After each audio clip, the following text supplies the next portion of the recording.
Welcome to the fifth meeting of the Standing Committee on Indigenous and Northern Affairs. Study on barriers to Indigenous economic development.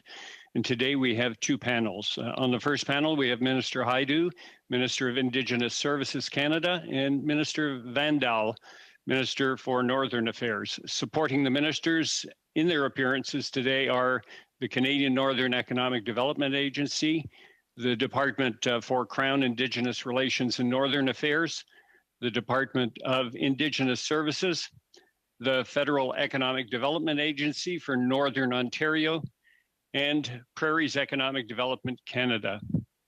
Dans le deuxième panel, In our second panel, we'll be hearing witnesses Adam Jourdan from the Economic Development Corporation of Nunavik, Development Board, and Clint Davis from the Nunasi Corporation. Je demanderai à tous ceux qui sont dans la... I would ask everyone actually in the room to respect the health measures that you're well aware of. Interpretation services are available in English, French, and Inuktitut. If interpretation is lost, please inform me immediately. The raise hand feature at the bottom of the screen can be used at any time if you wish to speak or alert the chair. For members participating in person, proceed as you usually would when the whole committee is meeting in person in the committee room. Before speaking, please wait until I recognize you by name. And when speaking, please speak slowly and clearly. When you are not speaking, your mic should be on mute. A reminder that all comments by members should be addressed through the chair. Chaque ministre est invité à prononcer.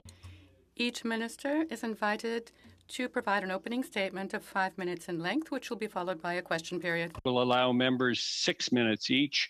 The order and time for questioning for subsequent rounds will be as follows. Conservatives, 5 minutes. Liberal, 5 minutes. Bloc, 2.5 minutes. New Democrats Party, 2.5 minutes. Conservative Party, 5 minutes. And Liberal Party, 5 minutes. If time expires during the round of questioning, we will complete the order. I would now like to invite Minister Haidu to start us off. Ms. Haidu, you have 5 minutes. Thank you very much, Mr. Chair and the members of the committee. This is my first appearance before the committee, and I'm honored to be here with you. As I mentioned in my sound test, I'm joining you today from the Robinson Superior Treaty Territory, specifically Fort William First Nation traditional territory, and of course, many contributions made to this area over generations by Métis people. One of this government's highest priorities from the outset has been to build a renewed relationship with Indigenous peoples in Canada. I'm continuing to build that relationship, and I'm prioritizing equity, truth, and self-determination as principles that are integral to a strong and healthy relationship. Service aux Autochtones Canada. Indigenous Services Canada is working in partnership with First Nations, Inuit, and Métis partners across the country. We aim to provide high-quality services in a consistent way, using an approach that recognizes the distinctions among Indigenous communities. Part of our work is the steadfast belief in substantive equality of opportunity and in outcomes. Canada will be stronger when everyone has a fair chance to succeed. And this includes advancing self-determination through strong economic growth and ensuring that business supports are accessible to Indigenous peoples. All communities need a strong economic foundation to grow and prosper, but we recognize there are barriers, extra barriers to Indigenous economic development. I'll talk about some of those barriers here today and ways to overcome them, because to work together on solutions, we actually have to understand what the problems are. So what are these barriers? Well, first of all, lack of access to capital is one of the biggest challenges faced by Indigenous businesses and can prevent Indigenous entrepreneurs from both starting or growing businesses. To improve access to capital, the National Aboriginal Capital Corporations Association administers the Aboriginal Entrepreneurship Program, which provides about $25 million a year of equity capital to enable Indigenous entrepreneurs to obtain affordable commercial loans. The Aboriginal Entrepreneurship Program is also supporting the new $150 million Indigenous Growth Fund. This Indigenous-led and designed fund is a key economic recovery initiative that will provide Indigenous businesses with a fully independent source of capital. Indigenous businesses continue to experience negative impacts due to COVID-19 on top of the barriers they already faced before the pandemic began. While the Canadian Council for Aboriginal Business reported last week that the situation is improving, many Indigenous businesses continue to have negative impacts. To fill gaps in the mainstream COVID-19 economic recovery initiatives, our department has provided Indigenous businesses with targeted supports throughout the pandemic. To date, Indigenous Services Canada has allocated approximately $890 million in COVID-19 supports to Indigenous businesses. This is on top of ISK's regular programming to support economic development and other Government of Canada supports that can be accessed by Indigenous businesses through the COVID-19 Economic Response Plan. One of ISK's COVID-19 business supports is the Indigenous Community Business Fund, which is providing support to eligible First Nations, Inuit, and Métis businesses whose revenues have been affected by the pandemic. In British Columbia, the fund has provided over $2 million of much-needed emergency support to the St. Eugene Resort Hotel and Casino, which is owned by 5 First Nations and located in Cranbrook. This business is a major tourism anchor in the region and employs over 200 people, including many First Nations members. Support from the fund helped to cover the fixed operating costs as well as support costs needed to adapt to COVID and to maintain their assets. The hotel is now preparing to reopen this spring. And although the tourism sector is still in recovery, funding from the Indigenous Community Business Fund has helped support this community-owned business and help the communities retain jobs. As I'm also the minister responsible for the Federal Economic Development Agency for Northern Ontario, it's very important that the Regional Relief and Recovery Fund continues to help Indigenous businesses and organizations mitigate the impacts and recover from the COVID-19 pandemic. FedNor has played a critical role to providing meaningful support to Indigenous clients in their ongoing planning, community economic development, and capacity building efforts. Indigenous Services Canada has also made investments to help Indigenous communities offset own source revenue losses due to the pandemic. The Own Source Revenue in Indigenous Communities initiative has helped to partially offset declines in own source revenues so that First Nations, Inuit, and Métis communities can continue to provide core community programs and important services to their members. Our department has also been very active in working to reduce barriers faced by Indigenous businesses when it comes to participating in federal procurement. In August of 2021, we updated the procurement strategy for Indigenous businesses and announced a new government-wide mandatory procurement target to ensure that a minimum of 5% of the value of federal contracts are awarded to businesses owned and led by Indigenous individuals. We will continue to work with Indigenous partners to develop a longer-term transformative approach to Indigenous procurement. Les entreprises établies dans la communauté. Businesses based in Indigenous communities can also face a lack of access to land and adequate infrastructure. Indigenous entrepreneurs may experience difficulties finding physical space in which to conduct their business, challenges accessing business networks, a lack of reliable internet and dependable electricity, as well as difficulty getting goods to market due to remoteness and poor or unavailable road infrastructure.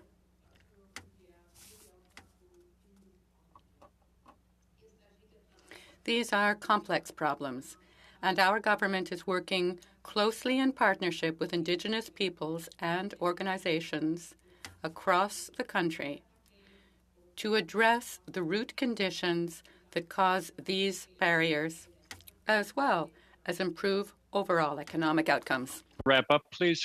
Sure. Thank you, Mr. Chair. Listen, we will continue to work together with Indigenous communities to address the inequalities that Indigenous entrepreneurs and businesses face when Indigenous economies and peoples thrive and flourish. In fact, all of Canada does. Miigwech, merci, thank you, Kiunamek. Thank you. Thank you, Minister Haidu. Minister Vandal, you have 5 minutes. Thank you. It's great to be here. Tansi, bonjour. I'm speaking to you from my constituency office in St. Boniface St. Vital in Winnipeg, homeland of the Métis Nation, Treaty 1 territory. Je vous remercie de m'avoir. Thank you for inviting me here today to discuss Indigenous economic development. I'm joined by Paula Isaac, President of CanNor, Serge Beaudoin, Assistant Deputy Minister of Northern Affairs, and Mohan Daneto, Executive Advisor at Prairies Can. As Minister of Northern Affairs and the two regional development agencies, I've had the opportunity to spend time listening to Indigenous partners and to learn firsthand the barriers they face when it comes to sustained economic development.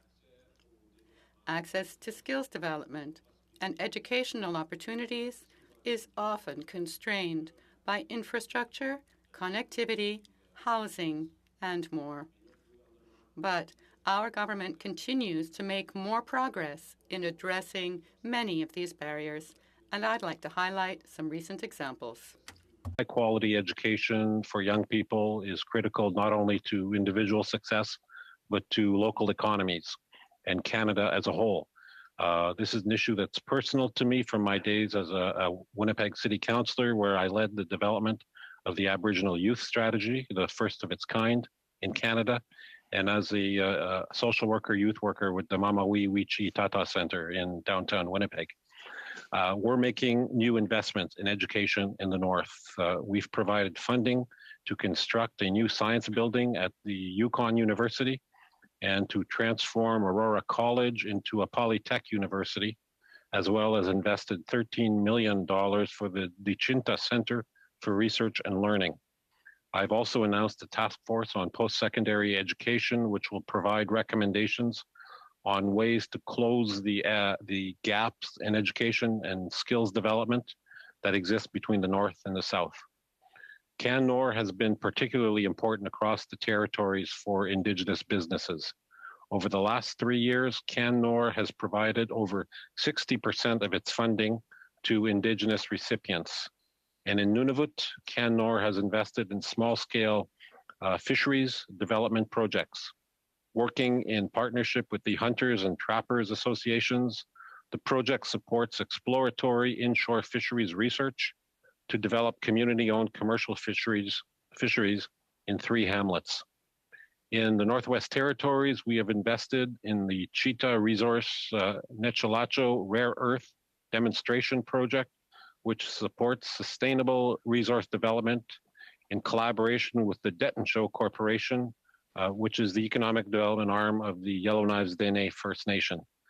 And in Yukon, we're supporting a local Indigenous-owned company, Grandma Tree Saws, Bannock and Catering Services, in a 1-year project to export dry bannock mix to the United States. Our government is working with partners to manage and remediate northern contaminated sites that will promote employment training and business opportunities for Indigenous nations and Northerners. Indigenous businesses in the prairies face unique challenges, and we are delivering investment programs to foster economic growth and prosperity. The Indigenous Business Development Services, IBDS, which provides early stage support for new and existing Indigenous entrepreneurs and business organizations. The Arctic Gateway Group in Manitoba is helping maintain operations of the Hudson's Bay Railway, which approximately 70% of their employees are Indigenous, located in Churchill, Manitoba. Recognizing there is much to be done, we know economic diversification and innovation are key elements to resilience and reconciliation. To achieve this, Indigenous partners have to be at the table. This is why we've launched the Arctic and Northern Policy Framework. Together, we're developing long-term opportunities to protect the North's rich natural environment, build healthier communities, respect the rights and interests of Indigenous peoples, and support a diversified, sustainable, dynamic economy for the North and the Arctic. Je vous remercie encore une fois de m'avoir donné. Thank you again for this opportunity, and I would now be pleased to take your questions. And thank you. Merci beaucoup, Ministre Vandal. Thank you very much, Minister Vandal. We will now move into the first round of questions. Thank you very much, and good afternoon, witnesses. Thank you, ministers, for agreeing to appear before this committee today on this very important topic. And we've heard at committee, and as you pointed out in your remarks, we can never truly achieve reconciliation with Indigenous people without addressing economic reconciliation. So let's start there. We've had witnesses in the last little while tell us more about that in our first study, and how there needs to be a focus on the Indigenous economy, procurement, business programming, and access to markets. So with that in mind, Minister Hajdu, when we're talking about business recovery programs, the Aboriginal Entrepreneurship Program, your departmental results report released earlier this month, according to that document, your departmental goal was to increase Indigenous businesses created and or expanded by a modest 2%, and it was missed by a negative 6.92%. I do note that under the explanation that the net number of businesses created may still show a decline due to closures of many Indigenous businesses, but it is expected to rise again as some of these temporary measures are lifted. So with that in mind, Minister, can you tell us when your government will finally have a plan in place to end federal mandates and restrictions so that Indigenous businesses can recover and thrive? Well, thank you very much, and through Mr. Chair. Listen, COVID-19 has undoubtedly placed strains on every community, and in particular businesses, especially businesses that are in oftentimes remote and hard to access communities. And I first of all want to thank Indigenous leaders from across the country for being so responsive in taking care of their citizens. Just a date, Minister. Thanks. It's hard for me to respond without giving some context, Mr. Chair. Go ahead, Minister. Thank you. And so as part of those extraordinary measures, in fact, communities were supported through the COVID Relief Fund to be able to act quickly and swiftly to protect citizens from COVID-19, and did incredible things all across the country, different responses.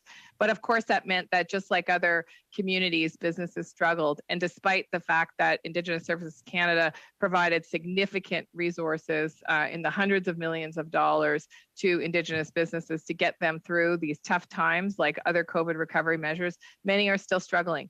And we're going to be there for Indigenous businesses as they come out of this very difficult time. As public health measures change and shift, we'll continue to be there. We'll have the backs of Indigenous business owners across this country for as long as it takes. Thank you, Minister. Do you have an approximate date on when federal mandates might be lifted? Mr. Speaker, through you, I will just say this. We have, for a very long time, had two goals in mind. One, to protect the health of Canadians and Indigenous people, but secondly, to protect the economy. And as the member opposite knows, you can't have a strong economy if people are sick with COVID-19. And so it is balancing those two goals carefully to make sure that the supports are in place as our economy recovers and as people are protected from COVID-19. Okay, Minister. In your departmental report, there were 1,076 newly created or supported businesses. So how many newly created businesses are included in that 1,076, and how much of the $890 million went to actual new business creation versus supporting businesses trying to keep them afloat? Well, thank you, Mr. Chair, and I think I'll turn to Deputy Fox to speak about those specifics. Thank you very much, Mr. Chair and Minister, and thank you for the question. I think what I would say is, yes, indeed, those are the right numbers in terms of newly created businesses, and maybe for a bit of context, in terms of COVID, 3,658 businesses received some of the funding for COVID supports. Many of those businesses operated in the areas of construction or natural resources, and a third of those businesses were majority owned by women. So those are some of the facts based on the COVID supports that were provided through the various programs that the department put in place. Thank you. Okay, thank you. Another area of concern, Minister, with respect to data appears in the results of the percentage of First Nations communities where non-federal government revenues represent 25% or more of total revenues. Your target of at least 18% is dramatically exceeded by 49%, which is actually quite the accomplishment until you read the actual caveat, which is stating that due to gaps regarding available data and still evolving impacts of COVID, a random sampling has been issued to generate an estimate. Given the sampling has been used to generate that estimate and the difference between this figure and the target, so first of all, I don't think the results are very clear, and factoring out the targets to be achieved in the future, 35 of 49 were either not met or available. When are we planning on fixing this massive gap, which would then be, reduce a barrier to Indigenous economic development? Well, thank you. And maybe I can just offer some general comments and then turn to Deputy Fox for some specifics on that particular research point. But I will just say that, this government is historically investing in data and research that's Indigenous driven and Indigenous owned and led. And that is an important piece of work. In fact, for far too long, we've been working with gaps in data that are significant, a lack of investment in Indigenous data that is Indigenous led through the principles of OCAP. And this government has a plan to do that and has an extremely aggressive investment in budget 2021 to be able to do that. Maybe I can turn to Deputy Fox to talk a little bit about the specifics around this particular research point. So I'm afraid we won't have time for that. We're at 6 minutes. Second speaker, Mr. McLeod, yours for 6 minutes. Thank you, Mr. Chairman, and thank you to the two ministers for joining us. I really appreciated the presentation, very informative and very interesting for sure. I've been involved in Indigenous issues, trying to deal with the situation in the community I live in and the communities across the north when it comes to quality of life. For most of my adult life, I actually was attending tribal council meetings when I was 17 years old. And some of the issues that we're talking about now were issues that I was talking about then. And really, a lot of effort has been made to bring back what was lost. We have now 14 tables in the Northwest Territories that are talking about land claims and land tenure and self-governance and compensation, all important stuff that we need to right some of the wrongs that were happening to us. We've also made a lot of progress on resource revenue sharing. We've made a lot of progress on regulatory process participation, all important stuff.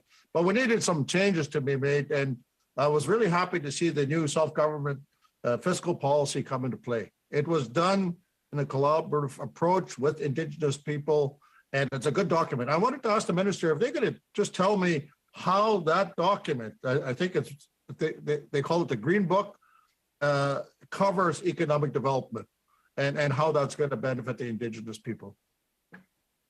Well, thank you, Mr. Chair. And I first just want to say that, the member is right. I think our government has been the most intentional of every government in terms of steps towards reconciliation, and just some of the highlights that he mentioned, whether it's land claims or self-compensation, the resource revenue sharing model that is changing economic development across the country. But I will turn to Deputy Fox to answer the specifics of that question.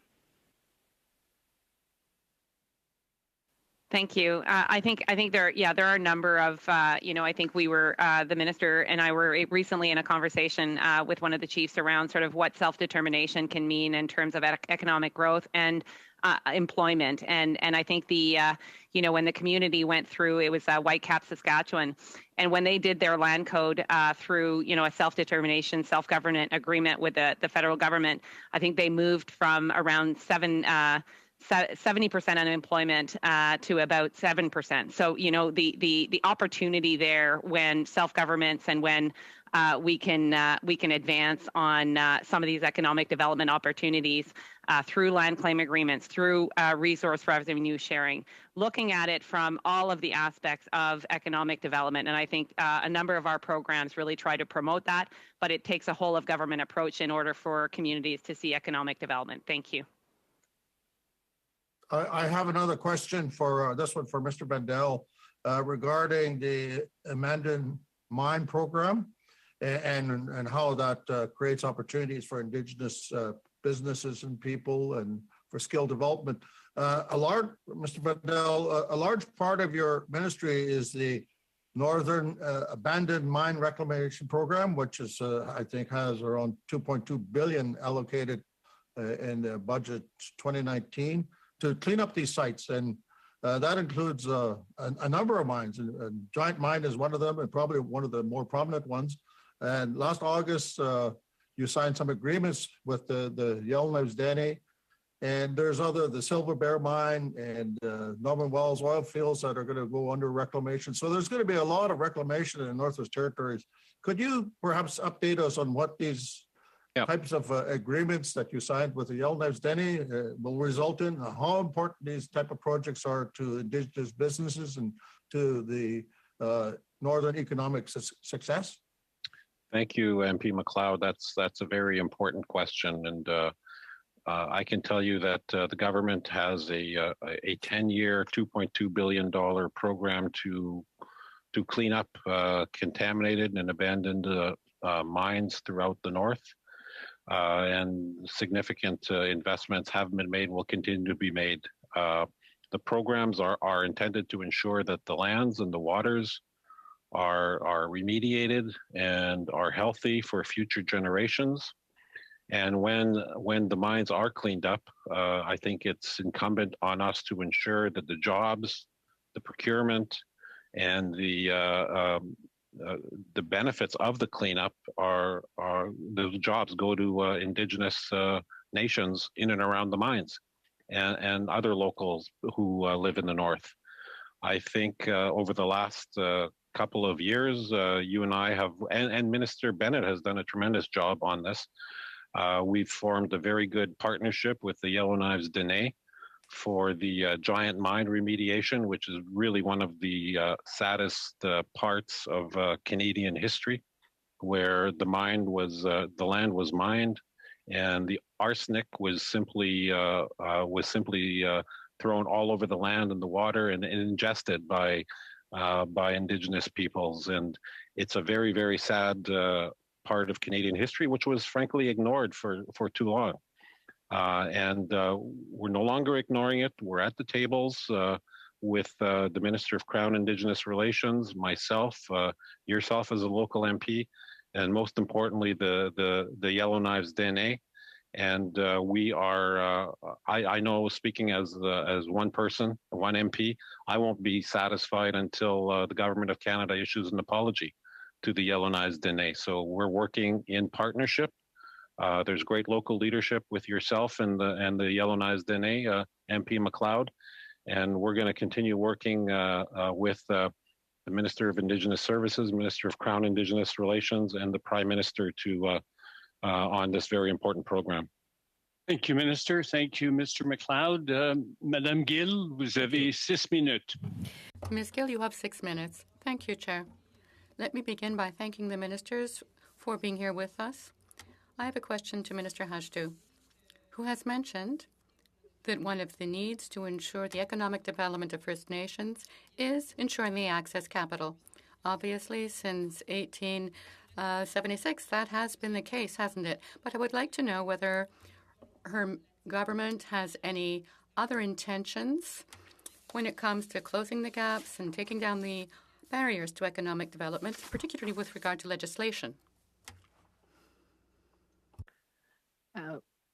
Thank you very much, Madame Gill. And first of all, yes, our government has been very, very focused on self-determination, using every tool in the toolbox, including legislation, including equity and funding, including closing gaps in a number of different ways that have existed for far too long for Indigenous people.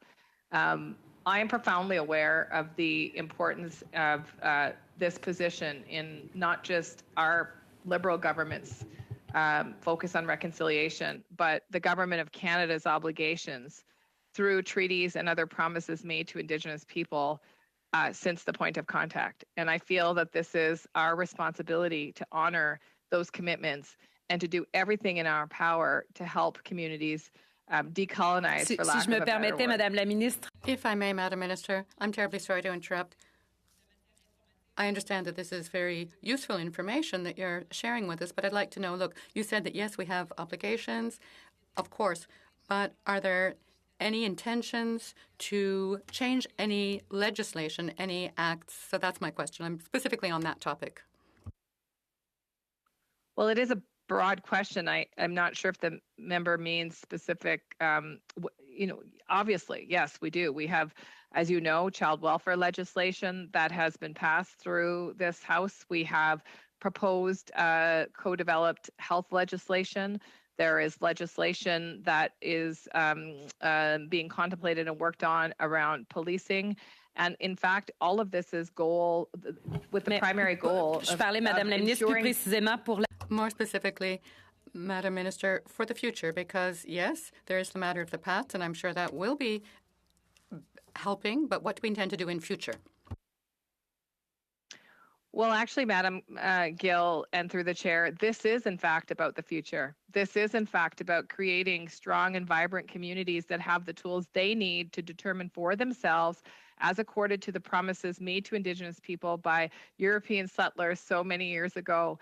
And so the individual communities are working through a self-determination lens, sometimes in groups, sometimes individually, to create stronger futures for their children and their grandchildren through mechanisms that include legislation that will empower self-determination over critical aspects such as education, healthcare, and child welfare. Thank you. I'm so sorry to be interrupting you so many times, but there's so many good questions to ask. We would love to have so much more time. I understand that there is no real plan for legislation then, so maybe I'll ask another question. Let's say about equality. You did mention equality, so I'm wondering whether there is any inequality in the assistance being provided, be it financial or at any other level, maybe programming, maybe policies, when it comes to distinctions between communities making up First Nations, but also between the Métis and the Inuit. So is there equivalency? Equal, obviously, that would be tough to get. But are there a lot of disparities between, this community and the next? And if so, why? Well, thank you, Mr. Chair. That's a very big question. But of course, there's inequalities instant amongst Indigenous communities and between non-Indigenous and Indigenous communities. Instant amongst Indigenous communities has a number of factors that contribute to... Madame la Ministre, ce n'était pas une question, par contre. But look, I'm really sorry, but that was not my question. Allow me to put it differently. Not between non-Indigenous and Indigenous peoples, but rather between Indigenous peoples, Métis, and the Inuit.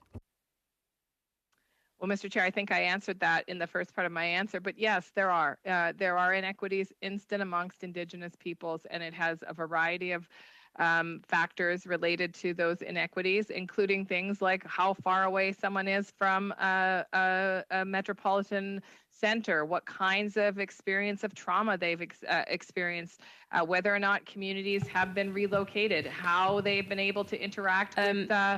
Madame la Ministre, est-ce que... Madam Minister, these differences, well, look, what I'd like to know is about the differences between programs and funding being provided by the government. Does the government ensure, is the government acting to such that there are inequities? And if not, what does it tend to do to reduce these inequities? Yes, the government does work to reduce the inequities. There are formulas that provide funding based on a variety of different metrics, but we also work with communities that are struggling on self-governance models to support communities in self-determination and in community healing and moving forward from an economic development perspective in a variety of different ways. The question is a very broad one, Mr. Chair, so it's very difficult for me to answer in a very granular way, but I'd be happy to spend time with the individual member and get her a briefing if she's interested in that kind of work. Well, look, if you could just give me an answer, perhaps figures about the inequalities between the various programs given to the various groups, meaning Inuit, Métis, and Indigenous, that would give me an overall understanding. And of course, if I do have other questions, it'll be with great pleasure that I'll get in touch with your department. Thank you so much for all this information. Thank you very much. Merci, Madame Gill. Thank you, Ms. Gill. Speaker, Ms. Idlaut, you have 6 minutes. Thank you so much. First of all, I just wanted to thank. Thank you.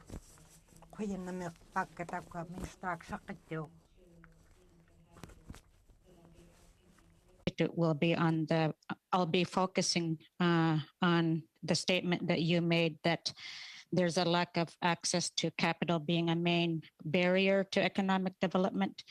Inuktitut mo apelunga tan. I will ask that in Inuktitut.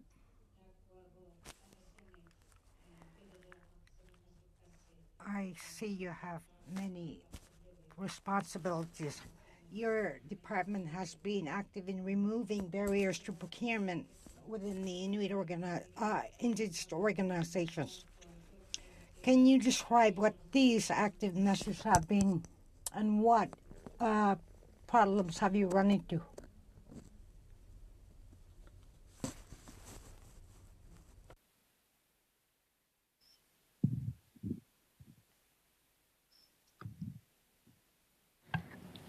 I'm sorry.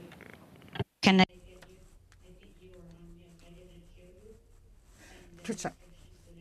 Is to have my thing in Inuktitut, and I forgot to switch it back to English so I could hear you. I'm sorry about the mute part. The rest is on the translators.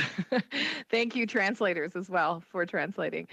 Thank you very much. And I really am looking forward to working with you, MP Adlut, through the chair. I think that there's lots that we can do together, especially for the people of your region and with your vast knowledge. I will just say this. I think you're onto something, that procurement is a real game changer. And the government of Canada, as you know, is a large procurer. And now that we have set targets and ambitious targets, for example, 5% of every department to be procured from Indigenous businesses and entrepreneurs. 32 departments go live, by the way, as of April 1st, and this 5% target is an annual target. It is a really exciting initiative because it gives Indigenous businesses and entrepreneurs a very large customer from which they can then grow their base. And so maybe I can turn to Deputy Fox to speak a little bit about the work internally within the Government of Canada to make sure that we do reach those targets. Thank you, and thank you for the question, and thank you, Mr. Chair. I think removing barriers is, we've got a number of programs that are really targeted at removing those barriers to economic development. That's the entrepreneurship program. We've got a community operations readiness program, the strategic partnership initiative. So we've got a number of programs that really, with the goal of increasing economic activity in Indigenous communities in a distinctions-based way. And I would say that the 5% target for the federal government will increase that economic activity by mandating that these government departments procure their goods and services from Indigenous-led businesses. And so, as Minister Haidu noted, 32 departments are part of Phase 1. So as of April 1st, 2022, they will be required, and it will be publicly available information, to procure for their department at 5%. And then over the next 3 years, we will onboard other departments, and at the end of that process, all departments will have that 5%, and we should see that increase in opportunity. And right now, it is a barrier. It is a challenge. Sometimes we want to hire Indigenous businesses, and because they're not on a standing offer, it just creates barriers that we need to remove. And I think that 5% will really help us get us there and make some progress. Thank you. Second question I have. What policies does your Department of Indigenous Service have in place to prioritize procurement through Indigenous businesses? Thank you. Well, thank you, MP Adlut, through the chair. This procurement target is the prioritization. It is actually having in black and white an actual target of percentage of business that will be done with Indigenous entrepreneurs. Without a target like that, there can be many commitments made, but no way to track whether or not those commitments are made, especially over the vastness of the various departments of the federal government. I understand totally. Do you have any other policies or programs in place to address this? Turn to Deputy Fox to speak. I think another example that I would provide would be the list of Indigenous businesses, which is a directory really designed to assist and support Indigenous businesses in pursuing kind of business opportunities with government. And just to show that initiative, back in 2018, there were 1,609 businesses, and today there's over 2,400. So slowly through this initiative, we are seeing that growth. Coupled with the 5% target, we should be seeing more and more increases. Okay, Thank you for your reply. I have a question for Vandel. Indigenous and Northern communities.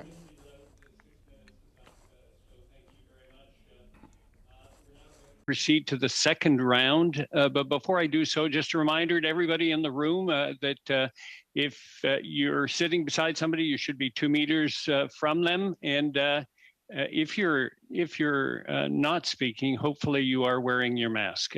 We'll now proceed with the second round. The first speaker, Mr. Vidal. Mr. Vidal, you have 5 minutes. Thank you, Mr. Chair. I want to thank the ministers and all your support staff for being here with us on a Friday afternoon. I get the sacrifice of that. I want to follow up a little bit on the conversation that was happening with Minister Hajdu. In your opening comments, you talked about communities needing a strong economic foundation in order to grow and prosper. You talked about advancing self-determination through strong economic growth. Yet in the speech from the throne and in the mandate letters to both yourself and Minister Miller, the only reference to anything in the concept of economic growth or supporting Indigenous people from an economic perspective was the reference to the Aboriginal Entrepreneurship Program. I've had several conversations with national Indigenous organizations, and they, frankly, were quite concerned about this. And in my vast knowledge of 2.5 years around the Hill, that's a joke, by the way.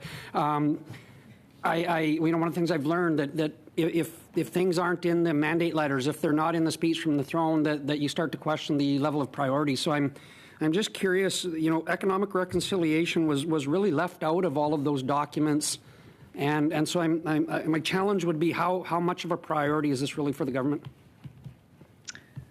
Well, maybe I'll start, and maybe Mr. Vandel can add, Minister Vandel, but I'll start, and I'll just say, first of all, yes, Friday afternoons, but I think we're all used to working them now, especially in this time of Zoom, and it's nice to see you as well. And 2 years is a long time around this place, by the way. It's dog years. Anyways, I will just say this. Even though obviously I hear your point about the specificity of economic development in my mandate or in another Indigenous portfolio mandate, what I will just draw your attention to is that this mandate of economic development and Indigenous self-determination is actually in all of our mandates. It's in the preamble of all of the mandates. It's also in the Minister of Procurement's mandate, for example. We were just talking about procurement targets. It's in the Minister of Infrastructure's mandate. It's in the Minister of Housing's mandate. And so the focus on Indigenous self-determination, equity, and the economic development that comes from that is actually built and woven into all of the mandates of the government, because the government believes this is a whole of a government approach. If I might, sorry, my time is so limited. I don't want to be rude, but let's go to the procurement target for a second. That target was in the mandate letters of the Minister of Indigenous Services in the past, and it's not in your target. The only place that shows up in the mandate letters is in the Minister of Procurement. And so, we're talking about the stuff that's going on now and this plan, and that sounds exciting, to be honest with you. But I guess my question would be that 5% target, this is not a new target. This target has been around for a long time. So, what are we currently achieving? What's the actual percentage of procurement that's being achieved at this point? Well, thank you, Mr. Vidal, and I'll turn to Minister Vandel in one moment because he may want to add. But I will just say this again, that a 5% target is an ambitious target, and it is a reportable target, as the deputy pointed out. So there will be a measurement that will be available for all Canadians to read in terms of how the government is reaching that target with Indigenous people. So what is it now, Minister? Can I answer If you be brief, please. I have another really important question I want to get to, but my question is, what are we at? Where are we at on the 5% target? Listen, every minister is committed to the procurement process. I know that as a member of Indigenous Caucus with Ms. McLeod and Vance Badaway, that we've been pushing the administration for a long time. I know we have improvements to make, significant improvements, but our government is committed. Every minister has reconciliation. And in reconciliation, okay, I believe I'm sorry, Minister. I don't mean to cut you off, but you're obviously not going to answer my question. I want to get my last one in. We've heard from the members of the First Nations Fiscal Management Board about the concept of monetization and how that is a tool that could be used very significantly to increase investments in the very lacking infrastructure in First Nations and other Indigenous communities. That, along with the concept of the First Nations Infrastructure Institute, has been a concept that's been around for a couple of years as well, but yet we don't seem to be making the progress of using the leveraging of those own source revenues. Can you tell me if there's a specific plan to actually utilize monetization and the First Nations Infrastructure Institute to close the infrastructure gap? Well, first of all, let me say that of the meetings I've been able to have in this first few months of being the minister, the First Nations Management Board was one of the most impressive in terms of the work that they're doing with First Nations communities to stimulate economic development. And yes, I've directed my deputy, and I know that she was on this beat before I was, to be really aggressive in supporting the work of First Nations Management Board and accelerating the work. So maybe Deputy Fox, you can speak a little bit about that. Very quickly, Deputy Fox, we're over the 5 minutes. Okay, so just on the monetization question, for instance, our First Nations and Inuit Health Branch now have the authorities and program terms and conditions that would allow individual First Nations to monetize long-term transfer payments with financial institutions, and that includes with the the First Nations Financial Authority. So that's just kind of part of some of how we're trying to make changes on the monetization front. Thank you, Deputy Fox. Thank you, Mr. Vidal. The next speaker is Ms. Atwin. Ms. Atwin, you have 5 minutes. Thank you, Mr. Chair, and thank you to our ministers today for joining us and their team members. I'm going to start with you, Minister Vandal. You mentioned, the need for high quality education, and for someone who's come from a background as a teacher, that certainly spoke right to my heart. And it's something I feel has been a bit lacking in our conversations around barriers for economic development.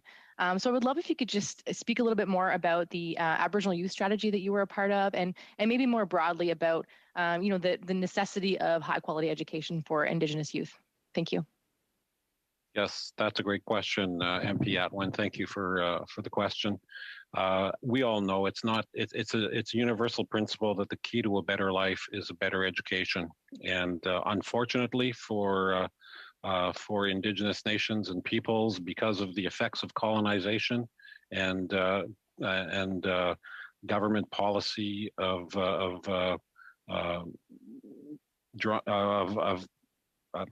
beating the Indian out of the person, there's been horrendous effects that have affected education attainment. So our government is committed to, as Minister of Northern Affairs, we've invested tens of millions of dollars through the subsequent the budgets in the past few years. 13 million over 5 years for the Chinta Center for Research and Learning. 26 million over 5 years for a new science building at the Yukon University. And even as important as that is that about a year ago, we launched an independent task force on improving post-secondary education in the North, which was part of Budget 2019. We have representations from all portions of all territories in the North, including the Arctic, Northern Manitoba, and I believe Northern Ontario. And their goal and their mandate is to really do consultations, talk to the public service, talk to the educators, and really give our government some recommendations on what we need to do to improve education outcomes in the North, post-secondary education outcomes in the North. But it's hard to separate post-secondary from elementary education, because if you don't have a good base, then you're not going to have a good post-secondary system. So it's all connected. And in order to have a good base, you need to make sure we're delivering, society is delivering good social determinants of health. One thing that's apparent is the use of technology. If this pandemic has taught us anything, is that we need to connect the country. We need to connect we have a very ambitious universal broadband fund. We want to get 100% of Canada connected by 2030, I believe. And that connectivity is so important for education, but also for health, for long distance healthcare, which could be very valuable, and for just commerce and business. That's something that we need to that we're depending on now. As well, you ask about the Aboriginal youth strategy in the city of Winnipeg. That was quite a few years ago, but the main idea is this: city of Winnipeg workforce was aging, so we have an aging workforce in here on this side, and on this side we have young Indigenous people, the fastest growing population of the city of Winnipeg. So we need to connect the two. We need to connect the two through mentorships, through training programs, and through through cooperative working arrangements, including education systems. I'm a little bit out of the loop now where that is, but at the time, it was something that landed positively, and it's something that our country needs to be doing. Thank you so much. And Mr. Chair, how are we doing for time? You've got about 40 seconds. Okay. Well, maybe I'll just take the opportunity again to thank you for the information that you shared with us today. And specifically, you mentioned exports for prepackaged bannock. So I'll just give a shout out to a local entrepreneur here from New Brunswick. It's called Jenna's Nut-Free Dessertery, and she also provides prepackaged bannock from New Brunswick. She's a Wolastoqiyik woman. So just wanted to give them a nice shout out as well. So thank you so much for your time today. Thank you, Ms. Atwin. La prochaine personne, Madame Gill, vous avez 2 minutes. And now, Ms. Gill, you have 2.5 minutes. Thank you so much, Chair. Very well. Minister Hajdu mentioned COVID and the effect of COVID, of course, on Indigenous businesses. I would like to know whether they were affected differently from non-Indigenous businesses, and if so, how? And whether that differential analysis will be used to assist Indigenous businesses more particularly. Well, thank you very much. And I think the real difference for Indigenous businesses is oftentimes that they have a much more fragile financial footprint. And so that's why our department invested almost $900 million, correcting me if I'm wrong, Deputy Fox, to support Indigenous businesses through COVID-19, because we knew, just like every other business, that the more businesses that could be supported through a variety of different public health measures would come out strong at the end and would sustain that economic footprint in communities and regions that really, really struggled to get those footprints in place to begin with. So one area, for example, that I can say that Indigenous people were maybe overrepresented or at least were very significantly impacted was the tourism sector. Many Indigenous communities have a strong tourism aspect to their economic development. And of course, tourism had a significant impact through COVID-19. Est-ce que vous pensez, Madame la Ministre, qu'il y aurait tout lieu de faire? Madam Minister, do you think there would be a need to carry out an analysis of the differences? Because you do mention the fragile economic imprint. I don't think we would be here discussing this if that were not the case, but might there be other factors that could be used in a strategic way to be able to assist Indigenous communities and their business persons? Well, absolutely. I actually think the more we understand the effects of COVID-19 on businesses and on communities, the better, because of course we'll want to be able to learn from these experiences and to be able to even be more adaptive should we see a similar public health threat in the future. But it also gives us a really good insight into the different strengths and capacities of communities to be able to adjust and adapt, because there are many success stories of Indigenous communities and businesses, just like non-Indigenous businesses, that pivoted quickly and adapted very quickly and were able to continue operating in a, I would say, difficult situation. Merci, Madame Gill. C'est votre... Thank you, Ms. Gill. Your time is out. Thank you. I will continue to ask Northern Affairs. And I will continue. In Indigenous and Inuit communities, we rely a lot on diesel fuel. That damages the environment. And the cost of everything is going up while the cost of living is going up and up. I'll ask the minister, how are you, like Public Corporation or Kivalliq Inuit Association, when they're working on clean energy, how are you assisting them?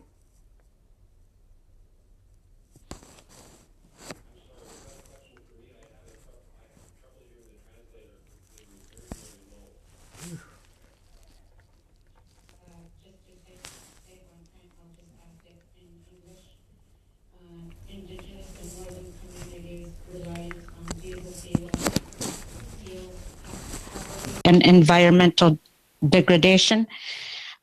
Diesel prices continue to rise to the effect of increasing the cost of basic needs. To what extent has this development to what extent has your department engaged Indigenous businesses and service providers like Kivalliq Energy Corporation or Kivalliq Inuit Association's Kivalliq HydroLink project? Yes, great question. I can tell you that it's in our government mandate to be net zero by 2050. That means we have to get northern communities off of diesel. I'm actively engaged on several to promote green energy in the north, and we're directly working through CanNor, through the Infrastructure Bank, and through other departments for the Kivalliq hydro fiber project, which would bring hydro and fiber up to the Kivalliq region. From Manitoba, and we've invested tens of millions of dollars to work with the Kivalliq Corporation, which is Inuit owned and led. And there's much work to do, but we're committed to the partnership. Thank you very much. That takes up the time. There is a bit of a problem here with the translation. Ms. Sidlaut, your voice and the voice of the translator are at the same level. It makes it hard to understand. Perhaps you may have a channel. You may be on the wrong channel. I'm not sure, but we need to look at that. Otherwise, it's hard to hear the translator. Thank you very much, ministers, for your presence today. That brings us to the end of our first panel, and we appreciate your presence today. Madam Clerk, should we suspend, or are we ready to move right away into the second panel? We could suspend. We've got 2 of the 3 panelists ready to go. We've got one panelist who's having a little bit of trouble connecting, so if we could suspend for a few minutes, that would be great. Okay, we'll suspend for a couple of minutes and let me know when everybody's online and we can get going. Thank you.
Will be Adam Jourdain de la Corporation de développement Nicanic. Monsieur Jourdain, vous avez 5 minutes. Oi, Gastonchik, Namnandinjish Carregado de Tchidji Emian, Tchidji Wawi demandé Tashpabandan Chuniat. Monsieur le Président, chers membres du comité et chers partenaires. Mr. Chair, dear members of the committee, hello. First of all, I'd like to say that I am coming from the land of the Atikamekw Nation. I am Innu from the Washout Makmaliatanam community. And so it's with great enthusiasm that I join you here today to discuss topics which are of the highest interest to us, the economic development of the Indigenous peoples. My interest in this topic is due to the fact that I understood early in my career that it's the main tool that we have available to us to ensure our independence and the health on all levels of the members of our groups. Even if economic development seems to be an obvious matter, it's quite clear that for Indigenous communities, we have quite a ways to go. So let me get back to the subject of this matter, being barriers to this economic development. I would like to show that economic development is possible in our communities. When I came in 2014 to Wimontushi, a 2,000-person Wet'suwet'en community, to become a leader in economic development, we had so much to do. The residents had to go to Latuk to buy anything. The community had no plan, strategy, or aim for its development. We had $40,000 as a development budget that barely covered my own salary. And whatever businesses we had were in great difficulty. We had very few people employed, less than 10 actual businesses. We had to work up an entire plan to get things underway, launching new projects, basically at the start to meet the basic needs of the community. We set up fiber optics to get us out of isolation. We set up a fuel station, and we created a business center where we could meet and discuss things. And we especially came up with a clear recovery plan with specific aims. Thanks to this plan, I'm very proud to say that we've been able to correct the situation, and we've contributed greatly to improving the lives of so many members of the community. Right now, we have $182 million in projects, $300 million for economic development, an increasingly growing number of jobs, 32 private businesses, and far less people unemployed. So this recovery plan has allowed us to dream big and to prove that despite our past, we're able to do big things. Today, we're discussing barriers that we're still facing. So I will give you a few of them that, based on my experience, are still barriers. The 10% required for any new project, a basic, which is a requirement according to federal rules, which doesn't really take into account the financial capacity of communities and of individuals within them. Looking for funding at private institutions is still not done very much. The bureaucracy, both at Quebec and federal levels, are a real barrier.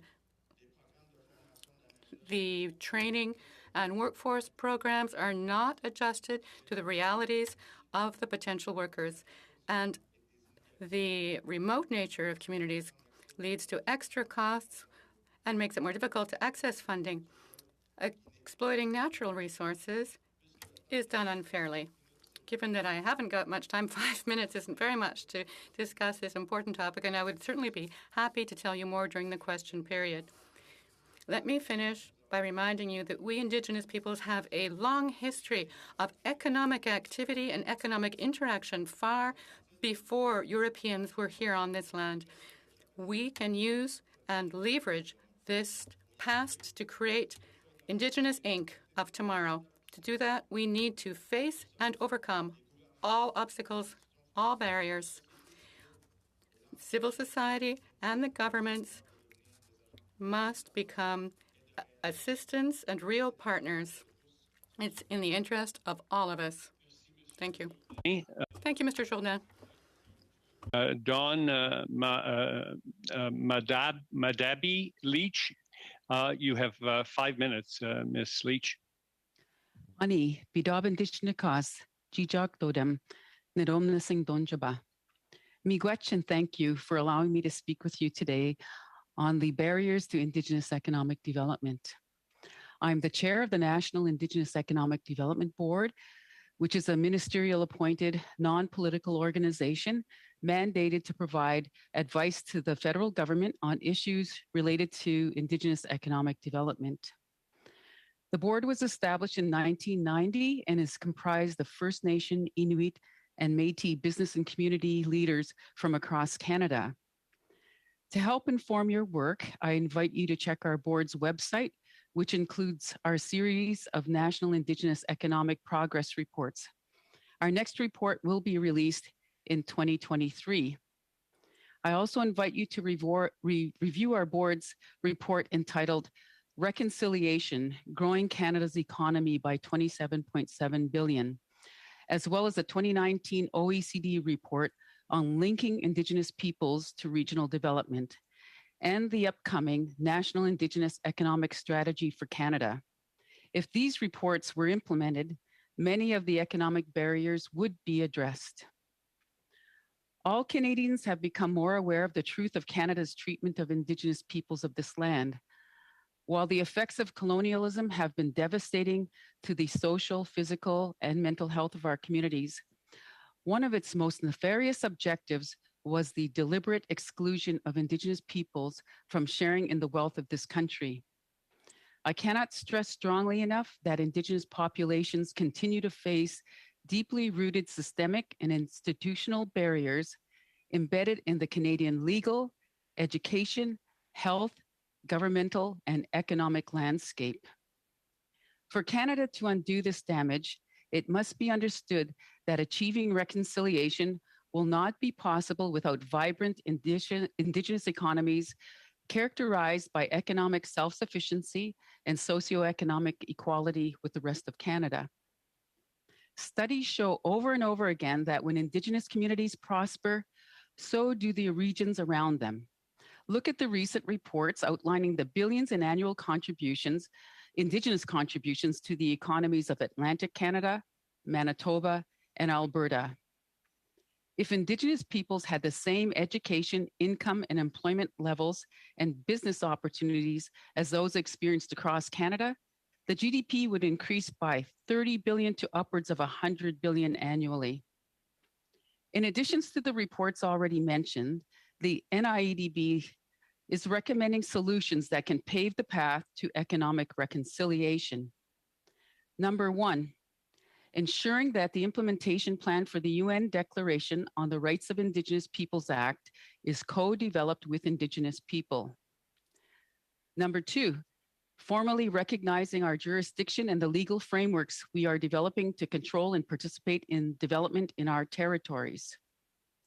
Number three, supporting the development of Indigenous-led institutions to help build Indigenous economic capacity, sharing leading practices, and to deliver programs and services.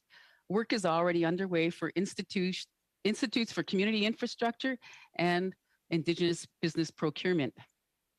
Number four, supporting the network of Aboriginal financial institutions with capital to support the growth and expansion of the Indigenous business sector, increase employment, and to provide housing mortgages to help alleviate the backlog of Indigenous housing that currently exists.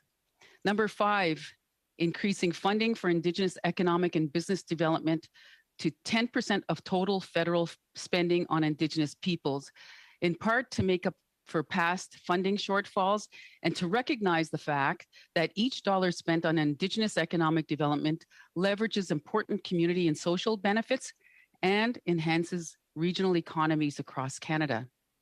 And finally, implementing the soon-to-be-released National Indigenous Economic Strategy for Canada, which is a collaborative effort involving more than 20 national Indigenous organizations.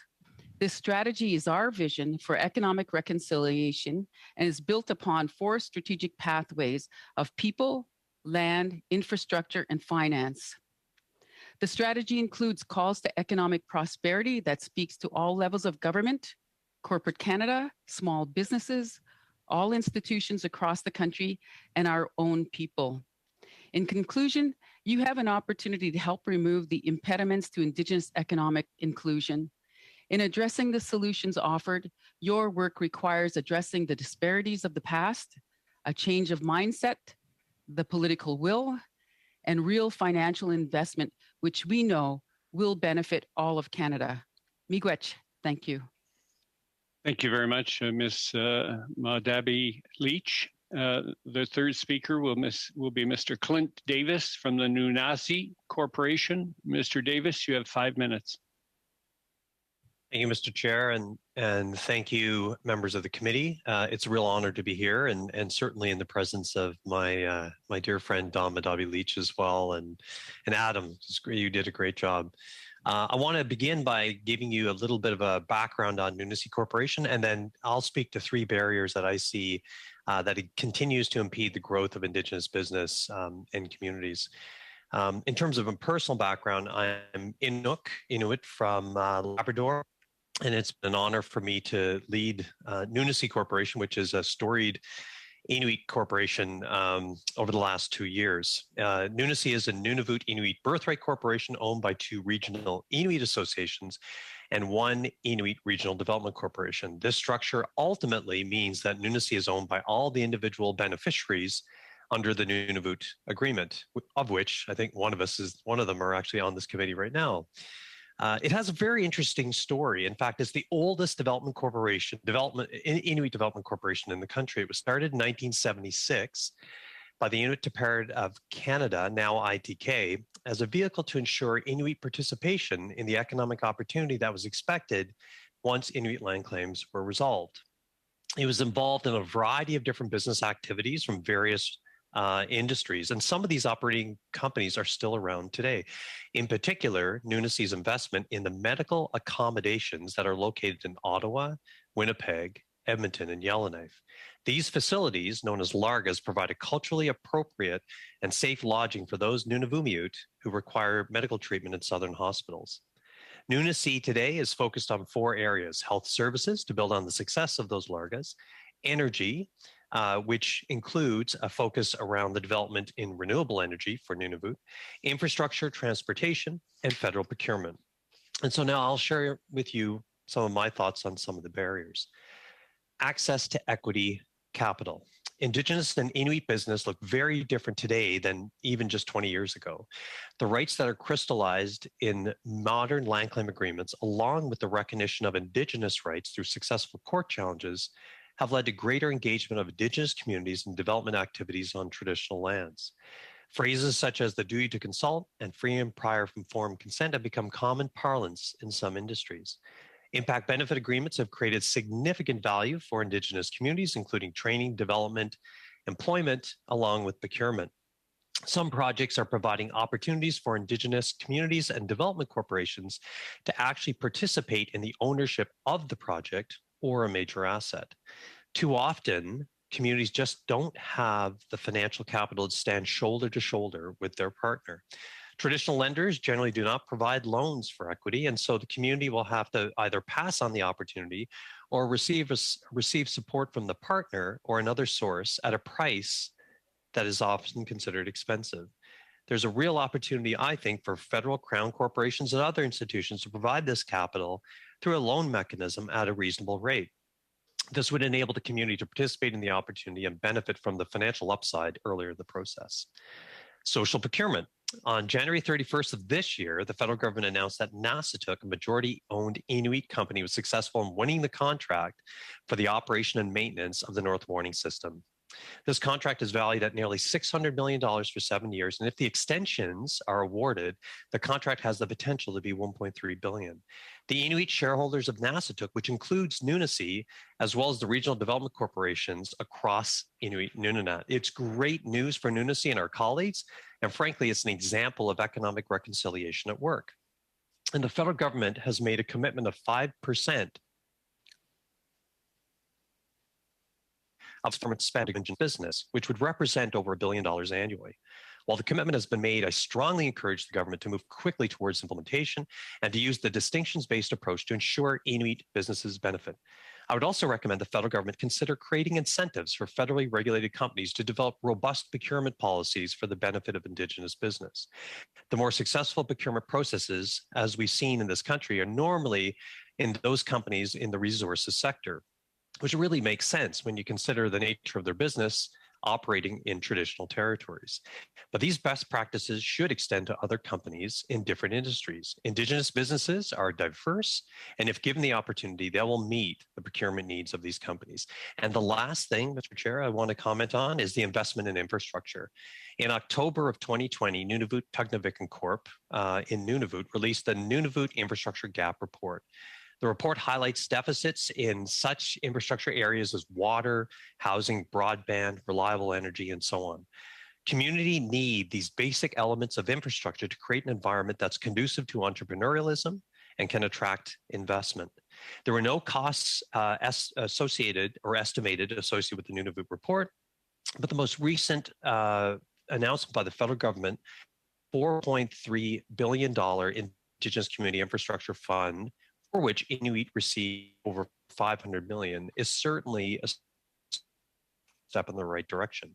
However, a 2016 report by the Canadian Council for Public-Private Partnerships identified an infrastructure deficit for First Nations only at $30 billion. 7 years later, one can only assume that this number is also higher. And just recently, the Inuit Te Kanatami has calculated it would take over $3 billion to meet Inuit core housing needs. So when you take into account the numbers on housing alone, and you include the infrastructure deficit with First Nations, it's easy to assume that the infrastructure deficit for Indigenous communities in general is probably closer to 60 to 70 billion. If we want to break down barriers for Indigenous economic development, we need to ensure that communities have the conditions that will create a well-functioning economy, and that starts with infrastructure. Thank you for your time today, and I look forward to your questions. Thank you, Mr. Davis. We'll now proceed with the first round of questions. Mr. Schmale, I'm assuming you recycle your order. Will you be the first speaker? No, Chair. It's actually Ms. Stubbs. Okay, Ms. Stubbs, you have 6 minutes. Thank you, Chair. I appreciate that. Let me just say what a pleasure it is to listen to this powerful and inspiring testimony from our witnesses. I'm so glad that you have been able to give your time to us today. I represent a rural riding in Northeast Alberta, and along with all of the constituents in Lakeland, very proud to represent 9 First Nations and Métis communities who I work with on a regular basis to try to figure out real tangible ways that we can do things exactly like what we are talking about today. Of course, it won't surprise you that nearly every community in my region, as in that part of Alberta, has a long history of private sector proponent partnership, partnerships with academic institutions and all levels of government to responsibly develop the resources in that area, primarily oil and gas and heavy oil, and also are the leading contractors and business owners, certainly in the service supply area of the industry throughout the region. So I'm always looking forward to hearing testimony like yours as to how we can continue to advance on economic reconciliation, inspired by the communities that I represent, who not only create jobs for their own communities, but for people all around their communities right throughout the region and right throughout the province.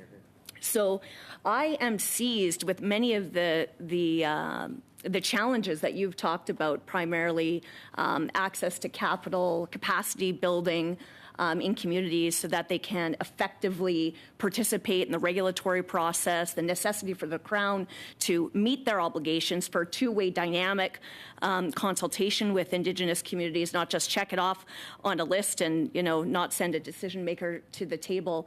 And certainly, as the last witness was talking about, rapidly meeting the basic infrastructure challenges that hold back Indigenous communities. Adam, I think that you wanted to get into this a little bit more. So my first question, well, maybe I'll do a 2 for 1, and then each of you can address these questions in turn. I guess I would just love to give you the opportunity to expand in specifics on 2 fronts. One, recommendations to deal with the sort of risk aversion of the Crown or the government, rules on rules of red tape, barriers that can be reduced, and also more around specific recommendations for access to capital. Il existe, je vais répondre premièrement à votre... Let me begin by answering your second question. There already are tools.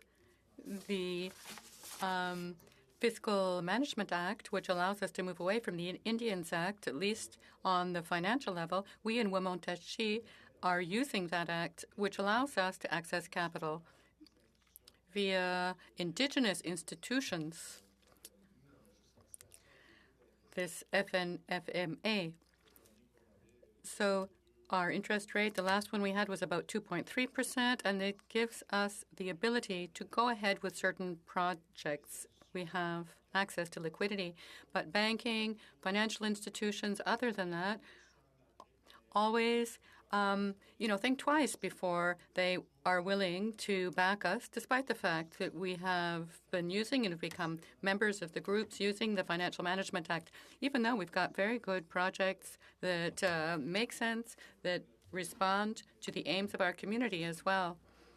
It remains nevertheless difficult for us to get interest rates that are appropriate. We get 7, 8, 9% interest rates for some projects, and this has been quite a barrier for us, especially communities that are far from big city centres. I hope that's an appropriate response. And yeah, I invite the other witnesses to comment as well. Thank you. I would be happy to speak to your 2 questions as well. It was really great to hear my good friend Harold Callis speak about the balance that has to be played between government's fiduciary responsibility and the fact that there's a lot of risk aversion. And one of the things that I feel that we can help to address that is the path to supporting the development of Indigenous institutions.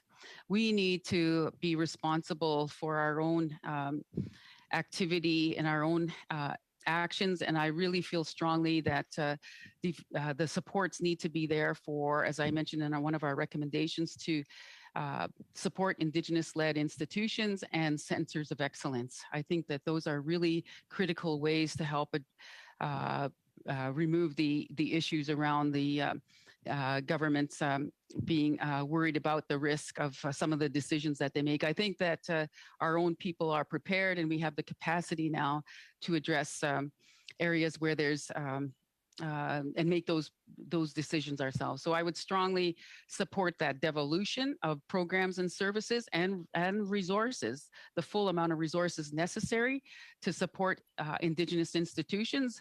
I spoke about, and we've heard earlier about the idea of a infrastructure institute, an Indigenous infrastructure institute, and I think that that's really critical as well to addressing the areas of our needs. In respect to access to capital, I think it needs to be understood a couple of things is that we have a really great success story that other countries don't have in Canada, and that's the Aboriginal financial institutions.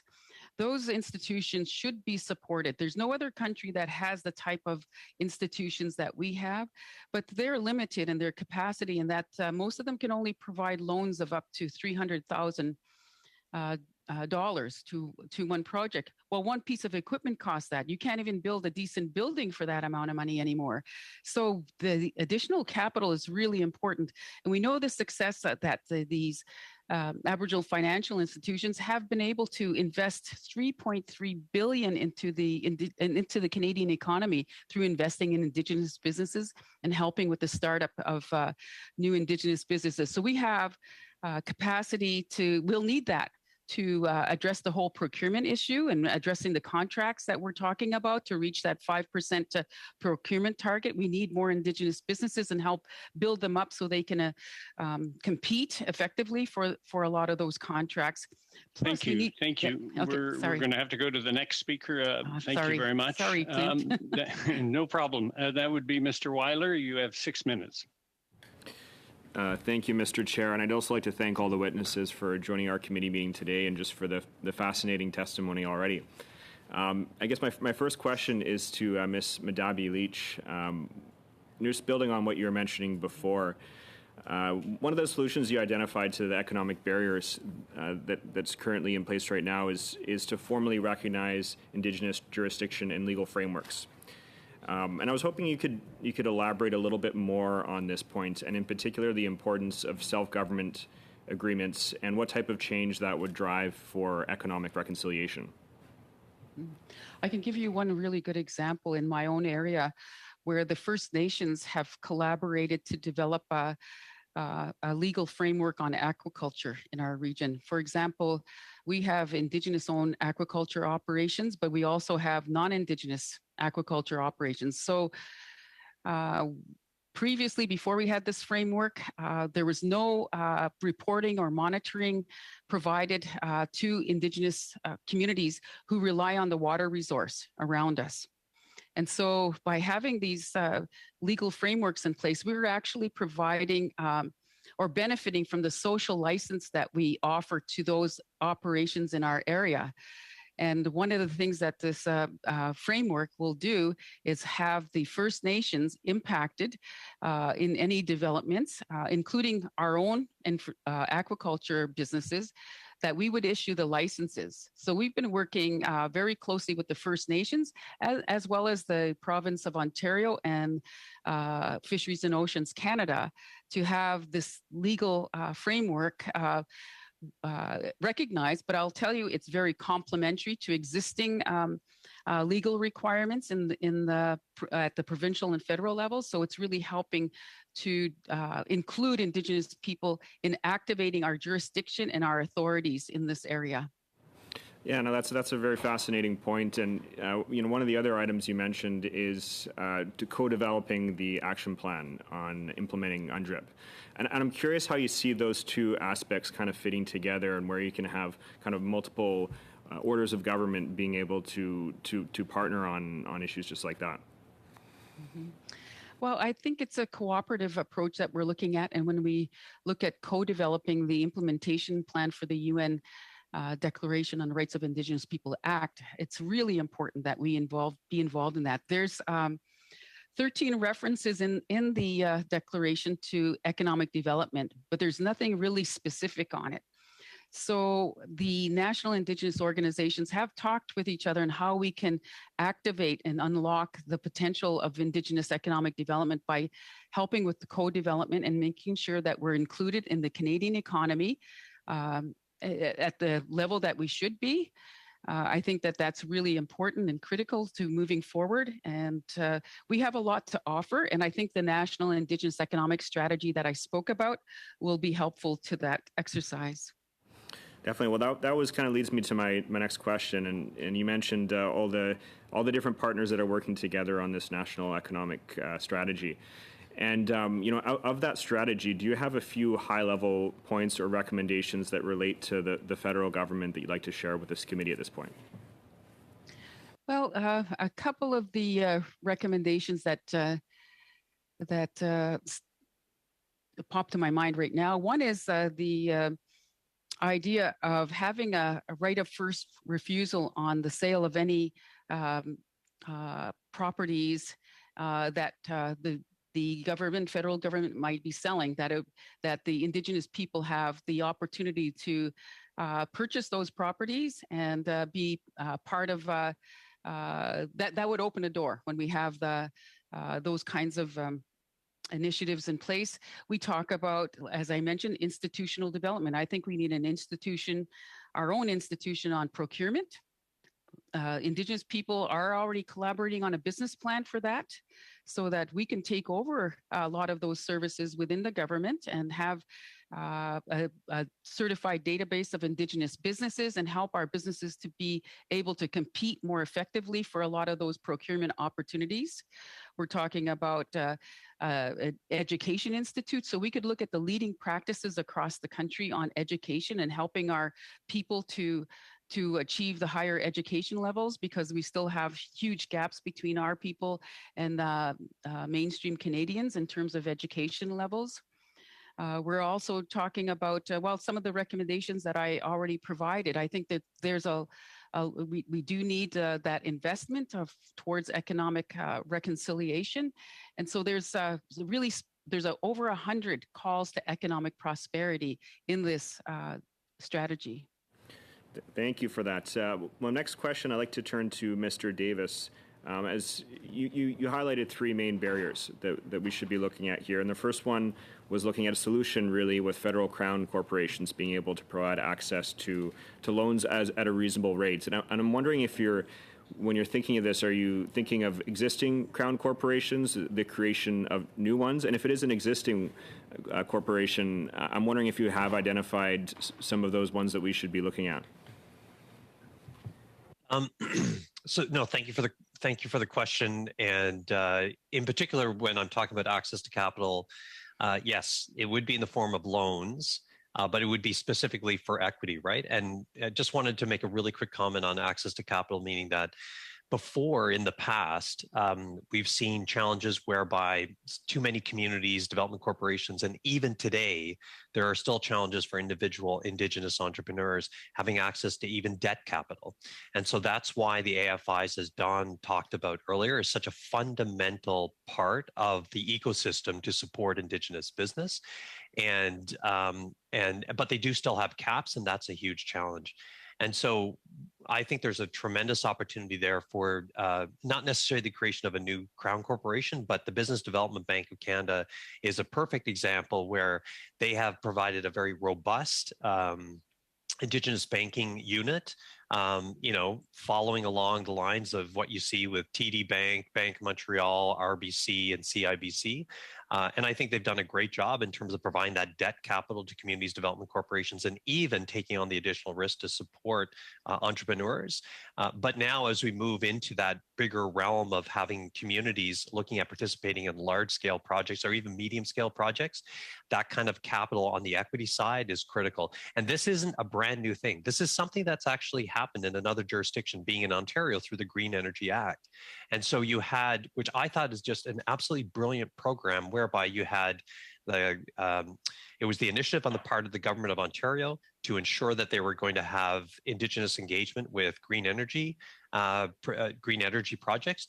They provided a guarantee to enable financial institutions to lend to equity for First Nations and Métis to participate. And I think something like that would be an incredible opportunity. Thank you, Mr. Davis. We're going to the next person. Madame Gill, vous avez 6 minutes. 6 minutes. Thank you, Chair. Yes, Adam Jourdain, I'm very glad you're here and that the other participants are here as well to tell us even more about the ways we can, of course, reduce barriers to Indigenous economic development. Mr. Jourdain, glad to see you. I admire you, for one thing, and as well, I much enjoy your having mentioned Indigenous Inc. You mentioned 2014 being the year you arrived and telling us that you have an in-depth experience of live economic development that you have observed, and you are able to tell us about what goes on out there in the field. We have heard the ministers as well. I'm sure that you're enjoying the conversation here today. I will have little time, but I would like to hear you tell us a bit more about the number of aspects of development you've mentioned, the federal level and the remoteness of the Atikamekw and people on the North Shore, and of course the 15 100% of growth levels in Mistassini, in Abitibi, basically everywhere. All the communities are involved and are at issue here.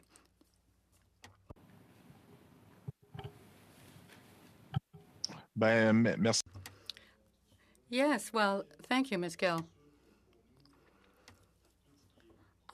Of course, in our view, any economic project, be it a gas station, a pumping station, a residential construction, a building construction, is already going to be facing problems because we are remote.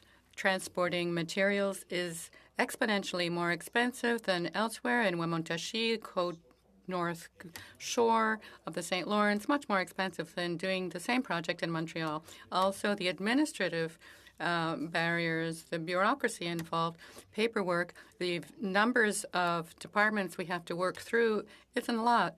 So we're always waiting, and we miss real business opportunities. Given we don't have the tools or things fast enough, we need backing, we need grants, we need special programs to help us really get involved in construction, economic development, residential programming.